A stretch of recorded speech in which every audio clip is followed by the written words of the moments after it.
കാണുന്നത് മഞ്ഞൾപ്പൊടിയല്ല കേട്ടാ, ഇത് ചോളത്തിൻ്റെ പൊടിയാണ്. ആക്ച്വലി ഞാൻ ഇവിടെ വന്നതെന്ന് വെച്ച് കഴിഞ്ഞാൽ വിട്ടുമാറാത്ത ചുമക്ക് ഇവിടെ നല്ലൊരു മരുന്നുണ്ടെന്ന് പറഞ്ഞിട്ടാണ്. അടിപൊളിയാണ്. ഞാൻ മുന്നേ വാങ്ങിച്ചിട്ടുണ്ട്. പിന്നെ ആ ഒരു ഷോപ്പ് ഇപ്പോൾ പെട്ടെന്ന് കാണുന്നില്ല. അതിൻ്റെ തൊട്ടടുത്ത് തന്നെ ഇങ്ങനൊരു ഷോപ്പ് തുടങ്ങിയിട്ടുണ്ട്. ഇവിടെ ഇല്ലാത്ത ധാന്യങ്ങളില്ല. ബെൻസി റവ, പലതരത്തിലുള്ള ധാന്യങ്ങളും മില്ലറ്റ്സും അതുപോലെ തന്നെ നമ്മൾ എണ്ണയിലിട്ട് പൊരിക്കുന്ന പല പല ഫ്ലെയിംസ് എന്ന് പറഞ്ഞ സാധനങ്ങളുണ്ടല്ലോ, അതുവരെ മുത്താറിൻ്റെയാണ്.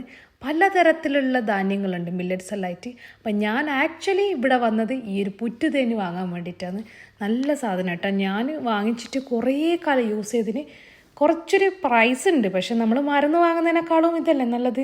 കിലോ കണക്കിനാണ് ഇതിൻ്റെ റേറ്റ് വരുന്നത്. 1 കിലോന് 650 രൂപയാണ്.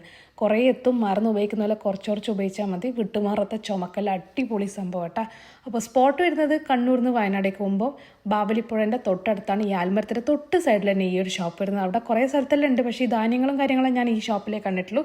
അപ്പോൾ ഇതുവഴി പോവുകയാണെങ്കിൽ അല്ലെങ്കിൽ ഇങ്ങനെ വിട്ടുമാറാത്ത ചുമ ആർക്കെങ്കിലും ഉണ്ടെങ്കിൽ ഇതൊന്ന് ഷെയർ ചെയ്ത് കൊടുക്കട്ടോ. Thank you for watching from Jignu spotlight.